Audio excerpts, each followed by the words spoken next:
नमस्कार, मैं हूं विशाल यादव। प्रधानमंत्री नरेंद्र मोदी के सबसे बड़े वोट बैंक पर सुप्रीम कोर्ट ने हथौड़ा चला दिया है। यह समझ लीजिए कि प्रधानमंत्री नरेंद्र मोदी की घटिया राजनीति पर सुप्रीम कोर्ट ने पूर्ण विराम लगा दिया है। हम सभी लोगों को मालूम है कि भाजपा के अधिकतर नेता जातिवाद करते हैं, जात के आधार पर वोट मांगते हैं, जात के आधार पर समाज को लड़वाते हैं, जात के आधार पर अपनी राजनीति की रोटियां सेकते हैं। इसी बात को लेकर सुप्रीम कोर्ट नाराज हुआ और सुप्रीम कोर्ट ने साफ साफ कह दिया कि कोई भी नेता राजनीति में जातिवाद का इस्तेमाल नहीं करेगा। यानी कि जात के आधार पर ना तो वो समाज को बांटेगा, ना ही जात के आधार पर वो राजनीति करके वोट बैंक हासिल करेगा। यानी कि सुप्रीम कोर्ट ने ये सुप्रीम आदेश जारी कर दिया है और इसका जो उल्लंघन करेगा, कंटेम्प्ट ऑफ कोर्ट, यानी कि वो जेल जाएगा, चाहे कितना भी बड़ा नेता या फिर अभिनेता क्यों ना हो। अब दोस्तों, इस खबर को जरा ध्यान से देखिए। दैनिक भास्कर की रिपोर्ट है और लिखा भी है, बड़े नेता अफसर समुदाय विशेष को टारगेट नहीं कर सकते। देख लीजिए, सुप्रीम कोर्ट का यह आदेश है, सुप्रीम कोर्ट का यह फैसला है, जहां पर सुप्रीम कोर्ट ने कहा कि बड़े नेता अफसर समुदाय विशेष को टारगेट नहीं कर सकते। सुप्रीम कोर्ट ने कहा कि धर्म या जात के आधार पर बदनाम करने का अधिकार नहीं दे सकते। अब यहां पर साफ तौर पर आप लोग देख लीजिए, जैसा कि मैंने शुरू में कहा कि प्रधानमंत्री की राजनीति खत्म कर दी सुप्रीम कोर्ट ने, क्योंकि जाति, धर्म, मजहब, हिंदुस्तान, पाकिस्तान, इसके अलावा इनको कुछ आता ही नहीं है। जातियों को लड़वाना, जात के आधार पर समाज में भेदभाव पैदा करना इनकी फितरत है और इससे इनको बड़ा वोट बैंक भी मिल जाता है। लेकिन आज सुप्रीम कोर्ट ने यह आदेश जारी करके कहीं न कहीं प्रधानमंत्री नरेंद्र मोदी को टेंशन में डाल दिया है। देखिए, लिखा भी है, देश की एकता और समाज में शांति बनाए रखने के लिए भाईचारा बहुत जरूरी है। सुप्रीम कोर्ट ने कहा कि भाईचारा बहुत जरूरी है। यह नहीं देखना कि वो हिंदू है, वो मुसलमान है, वो सिख है या फिर वो ईसाई है।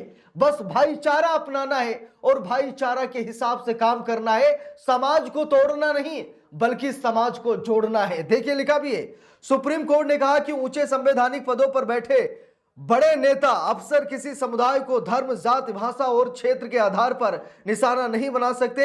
ऐसा करना संविधान के खिलाफ है। किसी भी माध्यम से समुदाय को बदनाम नहीं करने दे सकते। साफ तौर पर देख लीजिए, इसमें कुछ हमें अपनी तरफ से जोड़ने की जरूरत नहीं है। सुप्रीम कोर्ट का जजमेंट है, सुप्रीम कोर्ट का आदेश है, मैं पढ़ रहा हूं, आप सभी लोग सुन रहे हैं। अगर कोई भी नेता जातिवाद करता है तो बताइएगा। अगर आप सक्षम हैं तो कोर्ट भी जा सकते हैं, जाइए कोर्ट को बताइए कि हमारे यहां का नेता जातिवाद करता है, जात के आधार पर समाज को बांटता है। सिर्फ इस जात के लोग ज्यादा हैं, इसीलिए उसी जात के लोगों के लिए वो काम करता है, बाकी किसी के लिए काम नहीं करता। जैसे कि हमारे प्रधानमंत्री नरेंद्र मोदी जी, मालूम है उनको कि हिंदुओं की संख्या देश में ज्यादा है, इसीलिए वो हिंदू हृदय सम्राट बनने की कोशिश करते हैं, वो भगवान बनने की कोशिश करते हैं और मुसलमानों पर अत्याचार, जुल्म लगातार बढ़ता जा रहा है। क्योंकि मोदी जी को मालूम है कि मुसलमानों से अगर वोट ना भी मिले तब भी हमारा काम चल जाएगा, बस हिंदुओं का वोट हमको मिलता रहे। ठीक है, तो जातिवाद कौन कर रहा है? जब केंद्र की सरकार जातिवाद कर रही है, जात के आधार पर भेदभाव कर रही है, हिंदू मुसलमान कर रही है और बड़े पैमाने पर अंधभक्तों के पोपो बन गए हैं नरेंद्र मोदी। यही जातिवाद फैलाते फैलाते अंधभक्तों के पोपो बन गए हैं नरेंद्र मोदी। कोई उन्हें हिंदू हृदय सम्राट कहता है तो कोई उन्हें भगवान कहता है, कोई स्वयं उनको विष्णु का अवतार कहता है। यानी कि अंधभक्तों की पूरी फौज खड़ी हो गई और पोपो ने इतना हिंदू मुसलमान किया कि आज देश की खस्ता हालत पर भी अंधभक्त तालियां ही बजा रहे हैं। आज गैस सिलेंडर का क्या हाल है, आज डीजल पेट्रोल का क्या हाल है, आज महंगाई, बेरोजगारी, शिक्षा, स्वास्थ्य का क्या हाल है, शायद मुझे बताने की जरूरत नहीं है। लेकिन अंधभक्त कह रहे हैं कि पोपो सब बढ़िया कर रहे हैं, पोपो हैं तो हम सुरक्षित हैं, चाहे पूरा घर बर्बाद हो जाए, लेकिन पोपो का गुणगान करते हुए ये अंधभक्त नहीं थकते हैं। अब जरा यहां पर देखिए, सुप्रीम कोर्ट के जजमेंट पे आते हैं। लिखा भी है, जस्टिस बीवी नागरत्ना और जस्टिस उज्जवल भुइयां की बेंच ने आगामी नेटफ्लिक्स क्राइम थ्रिलर घूसखोर पंडित पर 19 फरवरी को सुनवाई की थी। ये टिप्पणियां जस्टिस भुइयां ने फिल्म की रिलीज को चुनौती देने वाली याचिका पर अपने अलग फैसले में कही थी। कोर्ट के ऑर्डर की डिटेल कॉपी आने के बाद बुधवार को जानकारी सामने आई। देखिए लिखा भी है, संविधान के अनुसार राज्य या गैर राज्य अभिनेता सहित कोई भी व्यक्ति भाषण, मीम, कार्टून या दृश्य कला जैसे किसी भी माध्यम से किसी समुदाय को बदनाम या अपमानित नहीं कर सकता। अब सुप्रीम कोर्ट ने साफ साफ कहा कि चाहे कोई नेता हो या कोई अभिनेता या फिल्म मेकर हो, ठीक है, कोई भी क्यों ना हो, चाहे भाषण देने वाला कोई बड़ा नेता हो, प्रवक्ता ही क्यों ना हो, लेकिन वो जात के आधार पर किसी को बदनाम नहीं कर सकता है। इसकी हम इजाजत नहीं दे सकते हैं। अगर कोई ऐसा करता है तो कंटेम्प्ट ऑफ कोर्ट यानी उसे उठाकर हम जेल में डाल देंगे। दोस्तों, एक बार नहीं बल्कि कई बार प्रधानमंत्री नरेंद्र मोदी पर एफआईआर दर्ज कराने की मांग की गई। कई बार मामला अदालत की चौखट पर गया। यह कहा गया कि प्रधानमंत्री नरेंद्र मोदी पर कम से कम 6 साल के लिए बैन लगा दीजिए। प्रधानमंत्री नरेंद्र मोदी कोई चुनाव न लड़ पाए। प्रधानमंत्री नरेंद्र मोदी जात के आधार पर समाज को बांट रहे हैं। कभी राम मंदिर के नाम पर हिंदुओं का वोट मांग रहे हैं, तो कभी उनकी सरकार बनी तो मंगलसूत्र भी छीन लिया जाएगा, जैसे डरा धमका करके वो हिंदुओं का वोट हासिल कर रहे हैं।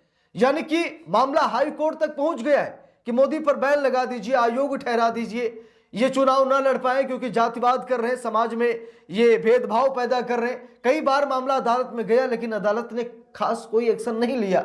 इसीलिए प्रधानमंत्री नरेंद्र मोदी एंड पार्टी के हौसले निरंतर बढ़ रहे हैं और लगातार वो समाज को तोड़ भी रहे हैं। अब देखिए यहां पर लिखा भी है, यह नियम सार्वजनिक पदों पर बैठे लोगों पर और भी ज्यादा लागू होता है। अब यहां पर देखिए, सुप्रीम कोर्ट ने कहा कि यह नियम सार्वजनिक पदों पर बैठे लोगों पर और भी ज्यादा लागू होता है। जो लोग ऊंचे संवैधानिक पद की शपथ लेते हैं उन पर संविधान की रक्षा और सम्मान बनाए रखने की जिम्मेदारी ज्यादा होती है। इसीलिए सुप्रीम कोर्ट ने साफ शब्दों में कहा कि भाई अब ऐसा नहीं चलेगा।